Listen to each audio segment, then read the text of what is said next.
think there's a joy about this game in the city that, that you feel and that comes through. When we play for the state, it changed the whole thing. They used to recognize anywhere you go, even in a cinema theatre you go, they used to recognize here is Vijay Krishna and Jayaprakash come for the movie. So this was the recognition we got. There is a sense of quality of the kind of people and the character of the people that have played this game from this city that I am proud to have inherited and proud to be a part of. You look at just the quality of the people, whether it's a Chandrasekhar or a Vishwanath or a Kiri or Anil and Shri and people like that who've come through the city, has been known for people who are people who've carried themselves on and off the field with dignity and class. And cricket people are highly respected people, and Cricket Association has grown from a very small time to a huge entity today. There's a great culture of cricket in the city as well. There's a vibrant club cricket scene. There are people who've been in the system for years, who have literally lived for this game. So there's a great culture of cricket in this city, not only at the international level, but also at a club and at a lower level, which I think helps breed the kind of quality of cricketers that we have bred.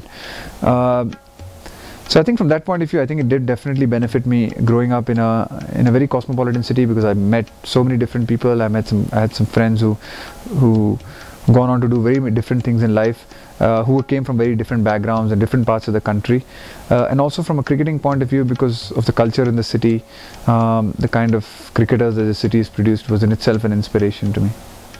See, there is a distinction in Bangalore between Malleshwaram area and Basungudi area. So right in the center was Gandhinagar, and Gandhinagar had the Central College ground. There was a fight between, a fight in the sense, a cricketing fight between Basungudi people and the Malleshwaram people. Me or Subramaniam or Prasanna, all these people came from this area. People like Kasturirangan and various other stalwarts. In fact, Kasturirangan, Chandrasekhar migrated to Jayanagar later. All these great cricketers from that side. So there was a definite rivalry between Basungudi area and the Malleshwaram area.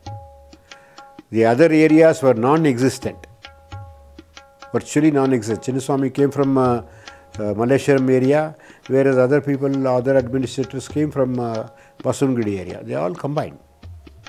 In a similar way, like Bombay, there is that fight between various Maidans. It was also here. The big change came in 1970. Probably that's the time when these industries and all this started encouraging, okay, we recruit cricketers, sportsmen, especially the cricketers. Football was there, if I remember. Hockey was there in front of cricket, and they used to be recognized more, but cricket overtook all that. If you look at the past, bank teams like State Bank of India, which had G.R. Vishwanath, Kirmani, Roger Binney, Shanbal, Raghuram Bhatt, they were an outstanding team. Kirmani, of course, they were an outstanding team. Likewise, Syndicate Bank. Syndicate Bank had a number of outstanding cricketers like Sadanand Vishwanath, Narayan Raju, A.V. Jayaprakash, Sudhakar Rao. So it was an outstanding team, Vijay Krishna. So Syndicate Bank and State Bank of India were the really big teams, but other bank teams were also good. If you really look at cricket in Bangalore, it is the club teams initially which really gave a fillip to cricket, and subsequently, of course, a lot of bank teams came in. Today those bank teams are only pale shadows of what they were. Some of the bank teams have totally stopped playing. So in the past, college cricket and schools cricket were the launching pads for any cricketer. Now, we hardly find any top cricketer reaching the college. So inter-college cricket has lost its relevance. See, the schools cricket is still, like the nurseries of talent, and we have what is called as the B.T. Ramaiah cricket tournament, which is keenly contested. But since the emphasis is more on education than on sport in quite a lot of schools, the participation of schools is restricted, but from within the limitation, we have had players emerging. I think Bangalore cricket has actually gone down, and which is one of the reasons why you have more and more cricketers coming from the official areas. In the earlier days, yes, out of a 15-member Karnataka team, you would have at least about 12 or 13 coming from Bangalore city, and you would have 1 or 2 from some of the smaller areas. But that has changed totally.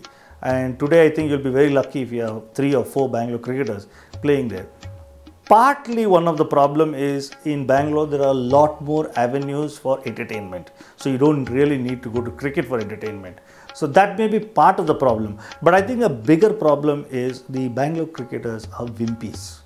You need the tough cricketers from outside. When I talk outside, I'm talking of places like Hubli, Dharwad, Davangere, Mysore, who are tough physically and tough mentally, and which the Bangalore cricketer is not. Whatever cricket they are playing is just for fun. And in fact, if you go Saturday, Sunday to many of the ground, it's a corporate cricket which is benefiting, The corporates are playing and enjoying a beer after that, and there is more cricket there than there are in schools and colleges. And that's the sad part. You can see all over India, lot of cricketers who have come are not from city. Now, there are a lot of district cricket in all over. Take for example, I can only talk about Karnataka. If you see our Karnataka team, 70 or 80% of cricketers have come from outside Bangalore, which was never there. Those days we had Dayanand Kamath. I can name few cricketers who have come from outside and played in Bangalore. Probably those days thinking was they are underrated and they never got chances. We never used to encourage. Now encouragement is all over. And I believe that the next generation of Indian cricketers is actually going to come from the smaller towns and cities, because facilities are improving in those places, and with facilities, the kids there and their parents, have a lot more time to devote to the sport. So the pace of life has increased in Bangalore, and it is affecting. We see that in our junior cricket as well now, that a lot of our cricketers now seem to come from the Mysores and the Hublis and the Dharwad. So we have a lot of cricketers coming from there as well. So yes, things have, the options and the distractions or the opportunities, if you can call it that, are so much more for younger children today. Yes, I agree that a lot of the cricketers are coming from second tier, third tier towns, and if you look at the Indian cricket team as well, there's a whole bunch of people who are coming from non-major cities. But if you look at the overall, if you look at state by state, and if you look at Karnataka as an example, the Karnataka State Cricket Association obviously based in Bangalore. Karnataka's best cricket ground is still in Bangalore. So what happens on ground is that a youngster might, the talent might be in the districts. But the moment there is some recognition of talent, the moment somebody in the entire cricketing hierarchy realizes that this XYZ cricketer in Hubli or Dharwad in the northern part of Karnataka is good enough to play cricket, the next thing he does is gets onto a bus or a train or whatever else and comes to Bangalore and relocates himself and probably his family here as well, and joins into one of these coaching academies in Bangalore and tries and gets into the KCA system as quickly as possible. Because as much as the administration wants to reach out into second tier, third tier towns, it has not done that yet. Ultimately, the best facilities, the best coaches, the best infrastructure, and the best likelihood of a talent actually being selected to the Karnataka team and therefore going on to the Indian team is if the cricketer is actually playing in Bangalore. So Bangalore will continue to be the provider of opportunities, whether we have cricketers from Bangalore being stars or whether we have cricketers from Mofussil areas coming and taking over the slots of city dwellers. It is something which is determined by talent and not by any other factor. First and foremost, in Bangalore, clubs don't have enough players. So they pamper players. And if a club is too harsh on a player, he just walks out. He goes with his girlfriend to a mall or a movie or something, and the club has lost out on a player. And these are problems that I think the various clubs and the Bangalore people must understand and must tackle. Now the things have changed. It's not like the olden days. If you drop a player for 2-3 matches, he will not come for the next match. The secretary has to have not just running the club financially, he should have the knowledge of man management also. There is one more thing is happening in cricket is the rich boys, people who come into cricket, they give up cricket, they have talent. I had few boys to quote. What they did, their parents are doing either they are running a big industry, they want the son to take over industry. I had 3 of the boys at the young age, at the 14, I thought they are going to play at least state level, definitely. But the parents told me very clearly, no, Jayaprakash, I don't want them to play state cricket. I want them to enjoy cricket up to age of 18, and I want them to look after my business. The city has grown tremendously. We don't have any grounds in the heart of the city. People have to travel about 20-25 kilometers to play the game. That is the only hitch, I think. One full day they have to keep the game. Earlier, most of the matches used to be in the city. Now it has moved to outskirts. See, Bangalore, has got a lot of restrictions. Like one, we don't have enough grounds. See, whatever grounds we had, see, we have lost them because of the infrastructure expanding. See, we had now the problem with the state association is finding grounds to complete their league within a time frame of 1 year. Quite often, the 1 year's league overlaps into the next year. So we have terrible shortcomings as far as the grounds are concerned. But still, because of newer extensions coming and small facilities here and there, older players creating these facilities, somehow, we have been able to, keep the sport going. But in terms of infrastructure, it is actually very poor. Yes, the kind of rapid growth that the city has seen over the last 10-15 years has probably exceeded anyone's expectations. And I think that's sad in some ways to see. Bangalore itself as a city has been changing a lot. And like you said rightly, infrastructure has changed so much. The open spaces, the grounds that were available to us as youngsters today are not available to, say my son or kids growing up at that age. So that's one of the sad things I'd say about, the city and the growth that it's experienced in the last 10 to 15 years. Yeah. I agree. I think there's just so much of time gets lost in just commuting or getting to schools and coming back, and that I think the time spent to practice or to train is drastically reduced in big towns now. And so that's going to be a big challenge for people and administrators in some of these bigger cities, and it's a situation that we need to probably get places and facilities closer to children rather than to expect them to travel any amount of distances nowadays in these cities. St. Joseph's Indian High School was one of the prime grounds in Bangalore, and it's a ground from which so many outstanding cricketers like J.R. Vishwanath, Syed Kirmani, Raghuram Bhatt, Roger Binny, Brijesh Patel, so many of them came through that ground. In fact, there has also been first-class cricket played on that ground.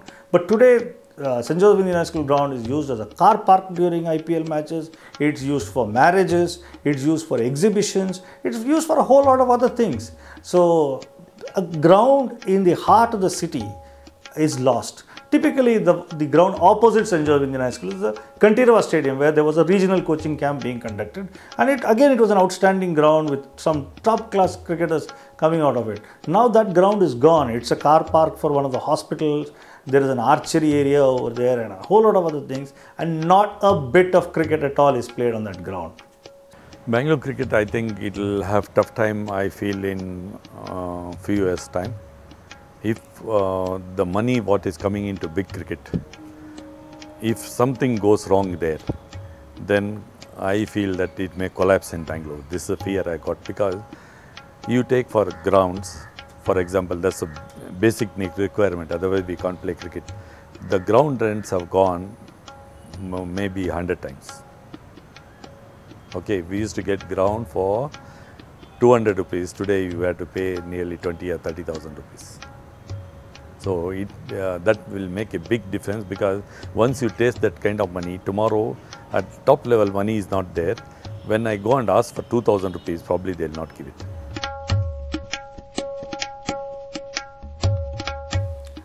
See, first and foremost, cities are struggling because I think the center part of the city where sport really could be played has been lost out. There are a few grounds still. I'm talking about Bangalore. I'm sure it must be the same elsewhere, with the possible exception of Calcutta, where the Maidan is protected. Many of the grounds are disappearing, either for political meetings or for exhibitions or for sales and a whole lot of other things.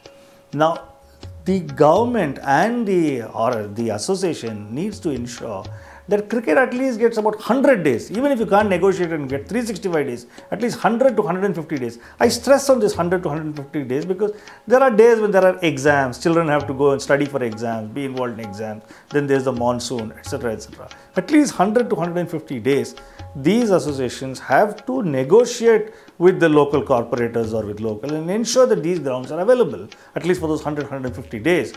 Cricket has to come into the city. I think Karnataka Cricket has done very well. Karnataka Cricket Association has done well buying their own ground. Not only in Bangalore, they have got their own stadiums in Hubli, Mysore, and other places, Shimoga, all these places. This is one very good thing they have done. Tomorrow, even cricket may come down like quantity wise, but quality wise it will be there, still there. That's the only hope. I think that's the vision I'm seeing tomorrow. If nothing is there, at least we have 5 grounds to play, but only the top cricketers will be playing. There will be a big challenge, and you won't hear too many names, but you will hear few names. That might come to that stage. A lot of these urban schools, which are the so-called middle class, upper middle class schools in Bangalore, and I'm sure in Bombay and Delhi and stuff like that as well, the kids most of the kids no longer think cricket is cool. Now many of these kids in these urban schools would rather follow a Chelsea or a Manchester United or any football teams in Europe, right? So basically, I know the St. Joseph's school quite well. St. Joseph's is where Rahul Dravid came from, for example, right? And when he was growing up, cricket was the be all and end all of it, and maybe hockey. Now a lot of the kids in St. Joseph's, for example, would rather play football than cricket. So basically, cricket needs to be able to market itself a lot better now. In the schools and the colleges and stuff like that in cities in India, for it to be cool. What has happened over the last 5 years is that because of the IPL and because of city-based rivalries which have suddenly come up, cricket has slowly started becoming cool all over again. Because the kids in cities don't have time to watch a full days of cricket, let alone 5 days of cricket. So the IPL is suddenly, a kid growing up is now thinking, okay, I'm going to be supporting Manchester United, but you know what, I can also support Royal Challengers Bangalore because the construct is the same. You've got city versus city, you've got jerseys, you've got local teams, you've got auctions. IPL is a lot more, to use the term, sexy than 5-day cricket and 2020 cricket, which is right up a young kid growing up in the city, right up his alley, basically. So cricket is already getting its act together to win over the urban audience.